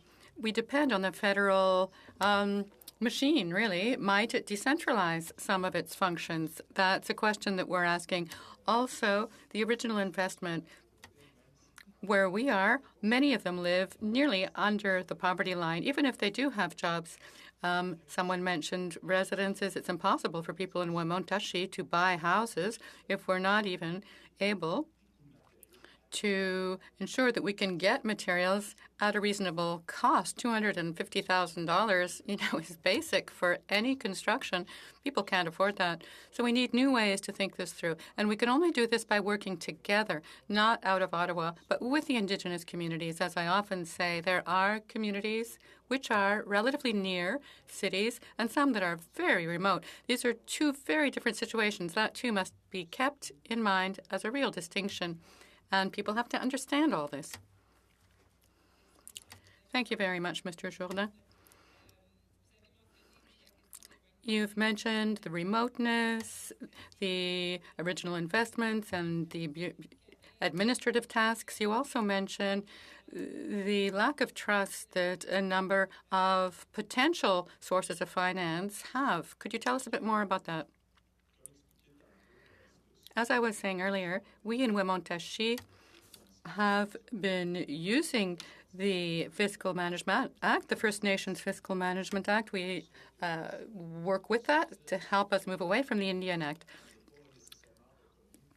However, this act is not necessarily yet well understood or recognized by a number of mainstream financial institutions. There is, of course, the First Nation Finance Authority, which is able to provide loans based on the First Nations Fiscal Management Act provisions, but not otherwise, really, not beyond that.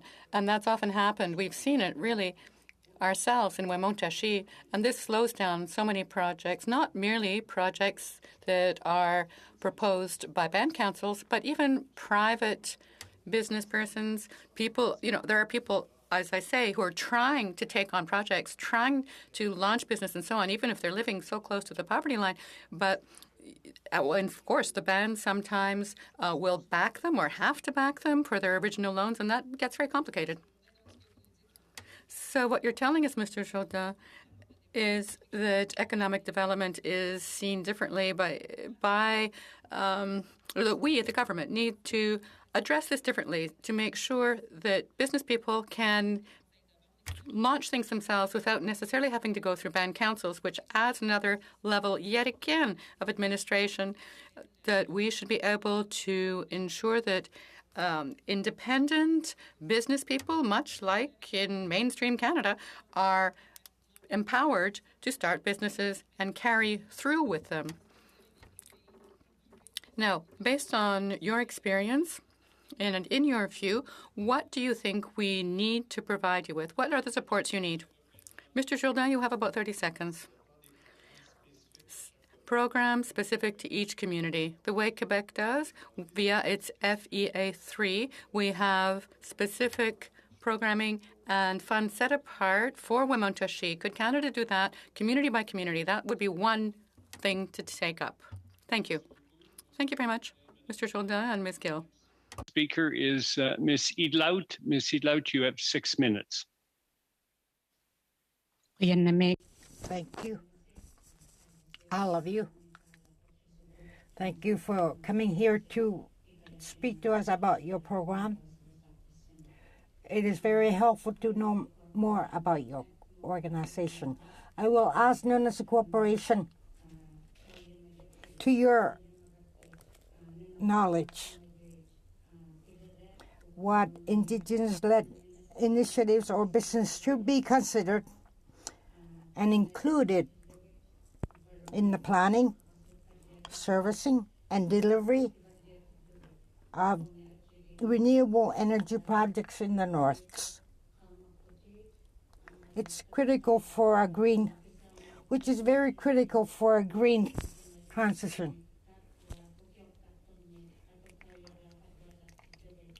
We need clean energy in the North because we lack infrastructure.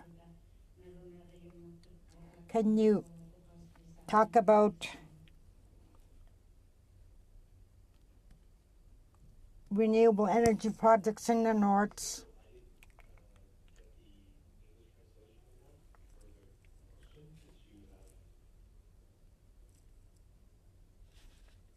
Can you hear me? I will try again in Inuktitut.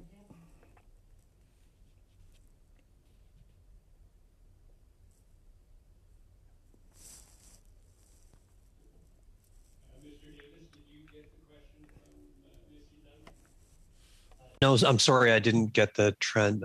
I'm not tapping into the translation. I apologize. Okay. Ms. Idlout, over to you. Okay, I'll ask my question in English. I have one question with two different topic areas. So the two topic areas will be on renewable energy, and the other one will be on telecommunications infrastructure development. So in these two areas, to your knowledge, what Indigenous-led initiatives or businesses should be considered and included in the planning, servicing, and delivery in the North, based on the critical need to transition to green energy? Nakamuk for the question, and I apologize on the misinterpretation there. So appreciate the follow up. Very quickly, I think that when we talk about the transition to green that is happening within this country, I think that the reality of Nunavut, the reality of Inuit Nunaat, is probably not necessarily fully considered. We have obviously very different construction timeframes. We have very different climate realities, very different geography, and so on. But that doesn't mean to say that we should not be given that opportunity to participate in renewable energy. And some of that activity is being taken place right now. The Government of Canada has provided some reasonably decent approaches through NRCan on what to do in terms of some funding support, excuse me, for capacity building and so on to try and support the development of green energy.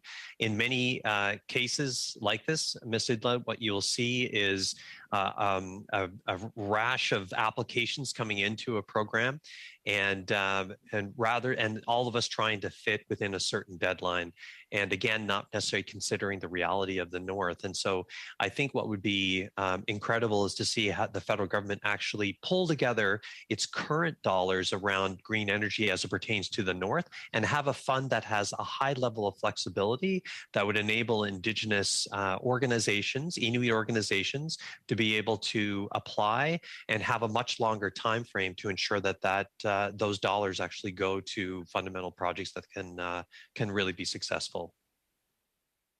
Thank you so much. I have a follow-up for all three witnesses. I'm wondering if you're all aware of the Canada Bank Infrastructure Act, This morning, I was in a press release with my fellow MP, Nikki Ashton, who is proposing amendments to that act. And I wondered if you could just quickly say yes or no to that quick question. Okay, perhaps we could start. I'll propose Makavik respond first on the question. I think you meant Nunasi. I beg your pardon. Nunasi, I beg your pardon. Oui. Sorry, what was the nature of the amendment to the act, Ms. Idlow? Just if you're aware of the Canada Bank Infrastructure Act. Yes, very much so, and very much aware of the activity that it's doing with Indigenous communities across the country. So yes. Okay, and did you want Nikanik also to respond, Ms. Idlow? Yes, please. Monsieur Jourdain.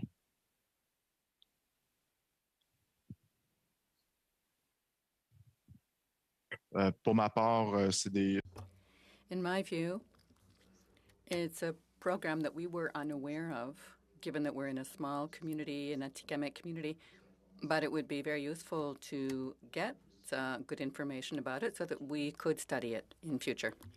Madabi Leach, did you want to answer that question? Yes, I could say as well. I'm familiar with that. And one of the things, of course, is moving forward, as I mentioned, we plan to see and hope for support for a National Indigenous Infrastructure Institute that would work closely with this this particular, under this act, and help with implementation with respect to Indigenous peoples.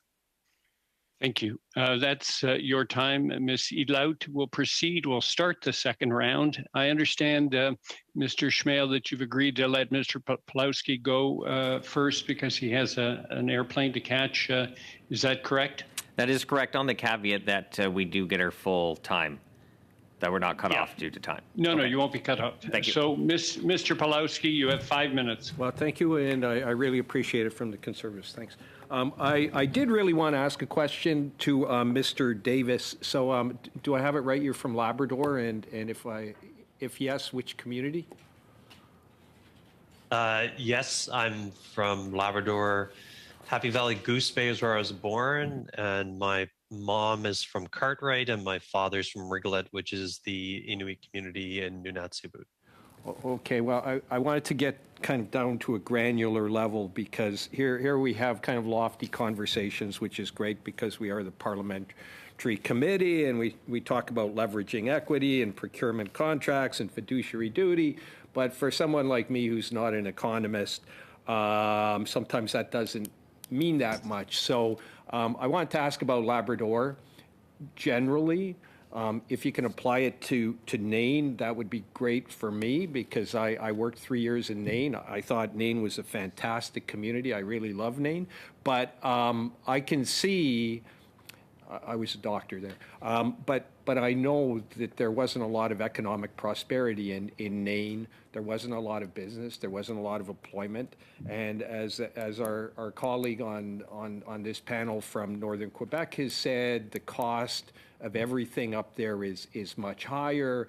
And when I kind of look at Labrador and all your communities that are kind of scattered along the shore and there's no roads between them, the cost of everything's really high.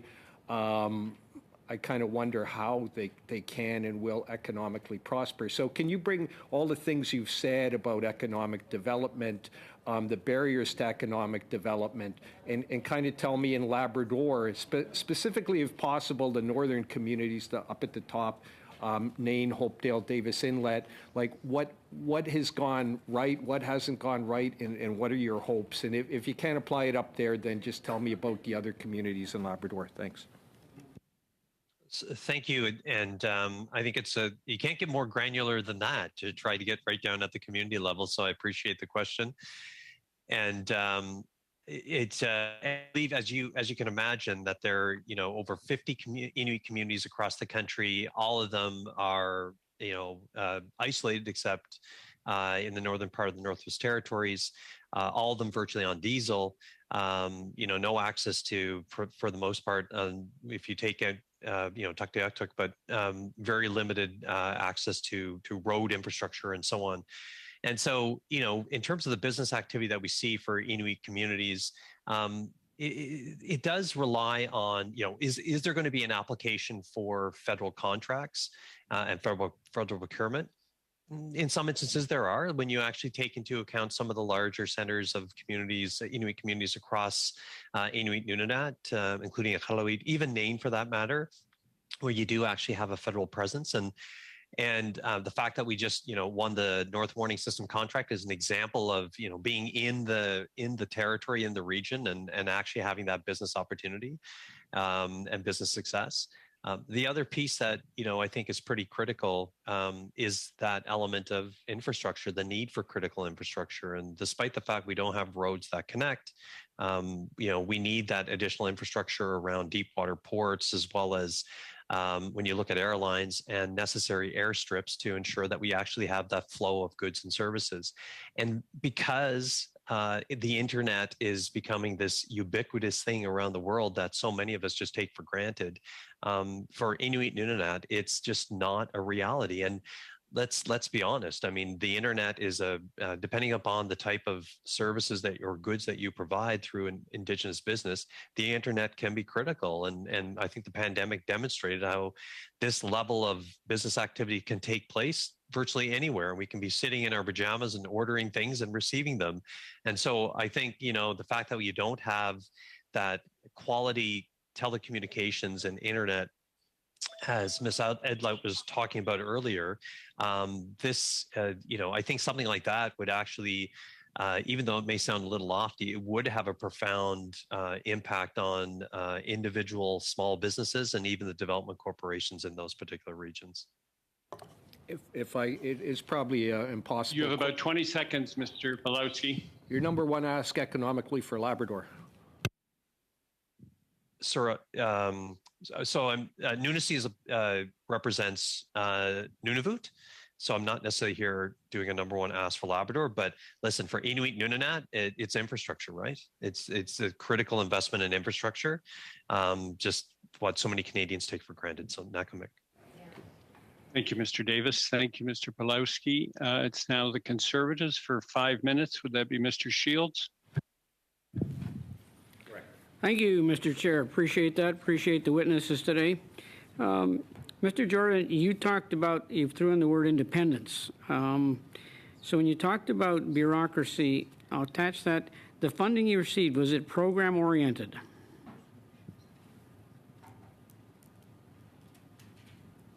Oui, il y avait certains programmes. Yes, some of the federal programs, specifically for major projects, we have a sawmill project that cost $3 million, so we accessed funding for that. Keep in mind that funding for major projects for Indigenous affairs is about $20 million a year, but there are about 200 communities across Canada that want to use that, so it's very difficult to access that envelope. So a project 10 to 12 million, that's getting to be quite a lot, a big purse. And we don't necessarily have all the chances for success on our side. So when it comes to assisting communities, yes, that does require financial assistance as well as improved access to programming. And you answered that at grants, what we're talking about. To Ms. Leach, the reports that you mentioned, have you submitted those to the committee? Not specifically, but that can be made available to the committee. And we talked about providing a summary of the National Indigenous Economic Strategy that's soon to be released. So we'd be happy to provide some of those reports. Please do. When you talked about the 10% federal spending for Indigenous, are you talking about grant funding? What I think there's a variety of programs and services for sure, but when you look at the level of Indigenous spending on economic development in the whole federal government, It's just a small percentage right now. I've heard of numbers between 2 and 4% of the total federal government spend on Indigenous economic development. Are you asking for it to be 10% that you apply for it via grants? That's what I'm asking. Oh, I see. I think that some of it can be in the form of loans, where we currently deliver loan programs and for Indigenous businesses through the Aboriginal Financial Institution Network. But there's also a need, of course, for grant programs. Understanding grants mean that you apply year by year and then they're basically funded on the application that you compete with, right? Yes, as but Mr. I think Jourdain that there's, said. Yeah, there's longer term projects. That's what we need is a new fiscal arrangement in Canada, so that I think that, again, I want to emphasize how important it is for Indigenous institutions to be involved in the delivery of these programs going forward. Got that, but you're understanding where I'm going here. To Mr. Davies, to you, in the sense of what you are talking about in the sense of finances, are we talking about grant funding? No, I wasn't, like, in terms of the recommendations that I've provided, because I wasn't necessarily talking about grant funding. No, I know you didn't, but I'm asking you in the sense of what you're receiving now from the federal government. Are you receiving and applying for grant funding? So, as a corporation, as Nunisi Corporation? Whatever you're involved with. Okay. It's an interesting question. So yes, we've applied for grant funding in the past. We've applied on the SREP program for renewable energy for Nunavut to see if we can actually help to spur some development opportunities in the territory. We've received federal support under COVID, just like any other business across the country. So that's got that part. But if we're talking about independence and if we're talking about financial and you're making the decisions, we've heard from several witnesses, Indigenous witnesses, saying grant funding does not work for independence. For decision being made by Indigenous people, they need to receive the funds and make the decisions, not on a grant rotating basis to access them or fighting with others for them. I'm going to go back quickly to Madame Leach. Would you prefer block funding, no strings attached, block funding for that 10%? Yes. I think that, as I mentioned, we have the capacity now to deliver our own programming. And I think new fiscal arrangement is really critical with respect to Indigenous programming. Thank you. Thank you to the witnesses. Thank you, Mr. Stubbs. Mr. Shears, I'm sorry. It will now be Madame Gill pour 2 minutes et demie. 2.5 minutes. Thank you, Mr. Chair. I have a question once again to Mr. Jourdain. You mentioned a number of barriers, but in your opening remarks, there was something that caught my attention, the issue of prejudice. He mentioned that prejudice itself is a barrier to economic development in the First Nations. Perhaps you could tell us more about that and maybe give us a few examples, things you've seen. Thank you. That's a good question. When I came to the community in 2014, as I say, Wemotashi had very little economic development, very low point. So we began remediating this. And the prejudice about the community did not favor us. When we came forward with our first projects, I can tell you that, well, you know, people pretty much laughed at us, even though we had worked hard on these business plans. In fact, experts had helped us draw up our plans. We reread and worked over very carefully our plans before trying to do this. So this was a very difficult point in time for us. That said, we worked on our credibility with these institutions, federal, provincial, and financial institutions, such that today I can tell you that when we come forward with a project, it is taken most seriously, because we've become very professional. Our documents are, really good. That said, prejudice remains a real factor. There are fears, there are concerns, there's distrust. just the interest rates that financial institutions give us. That's where you see it. Ask yourself, if this were a non-Indigenous person coming forward with the same project, it would be a different result. You really have to be able to say that, difficult though it is to hear. Thank you very much. So different attitudes to different groups. Is there anything the government could do to remove these prejudices, perhaps make them a thing of the past? If Wemoteshi is one example, but surely there are many communities that also face prejudice. Is there anything the government can do at the federal level? If so, let us know. I would say that there are regulations. There are, there's legislation for the banks, but the Indian Act is a big piece of it.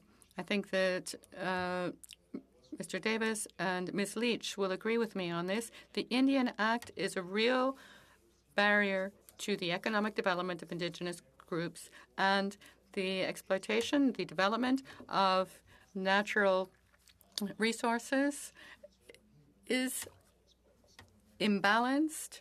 It's unequal. We would like to develop our forests, water, wind, but it's very difficult for us to do so. Programs don't help us to be able to dream that far. I'd like to get 5 or 6 hydro projects managed by us on our lands. So that's something for the future. We need to do this together. It's by talking, by exchanging, things like today. This is the right thing, and the future will be good. Thank you, Mr. Jourdain. Half minutes. Thank you.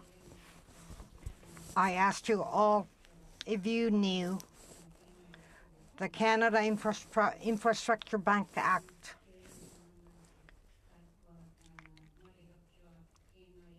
What? Have you ever had experience with that? And what barriers did you encounter when you tried to access it?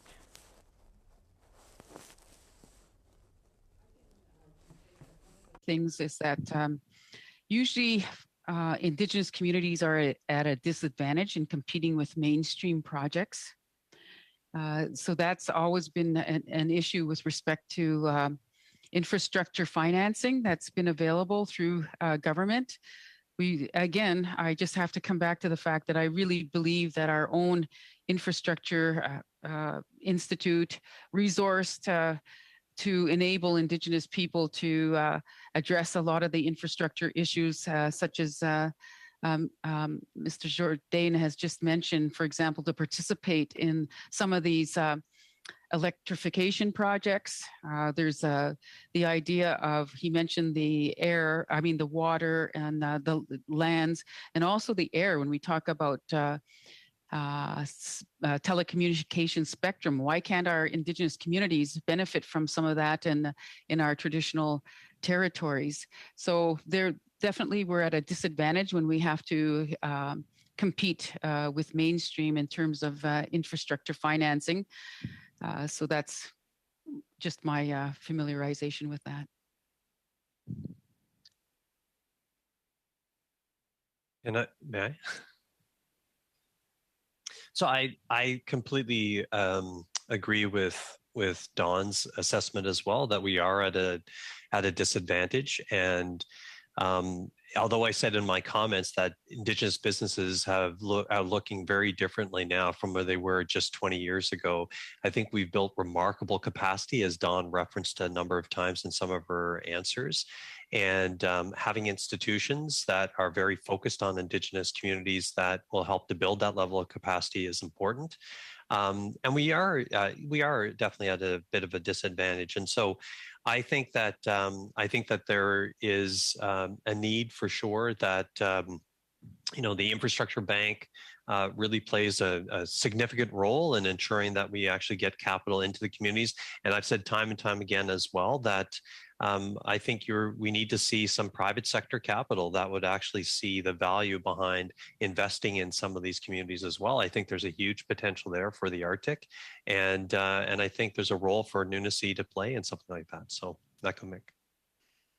Thank you very much, Ms. Laut.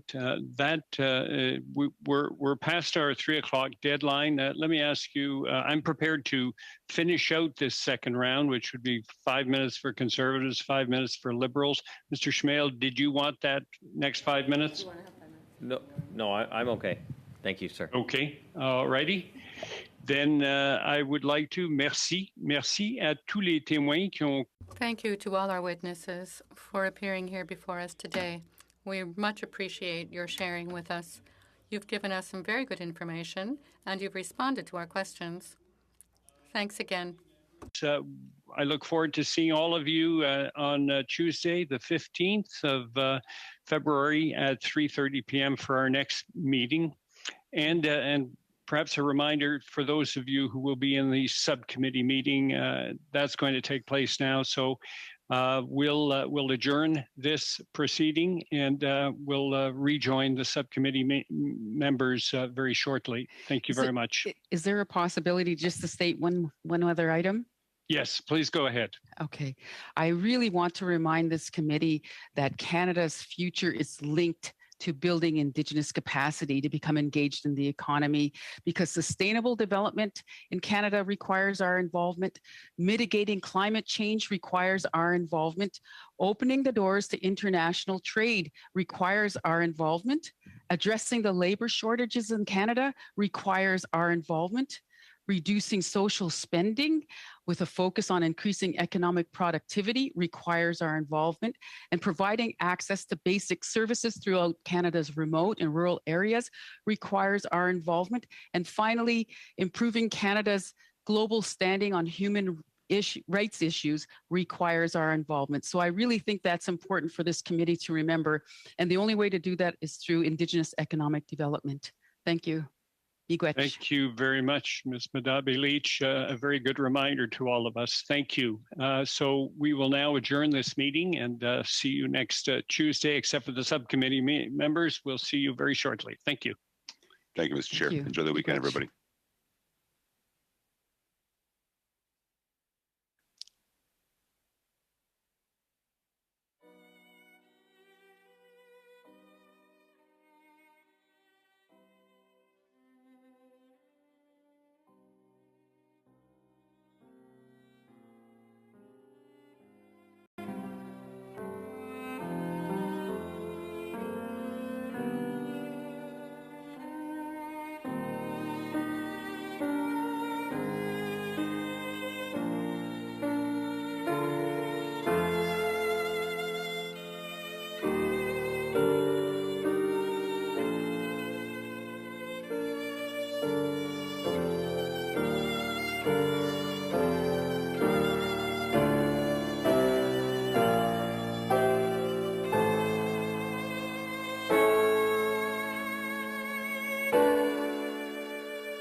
you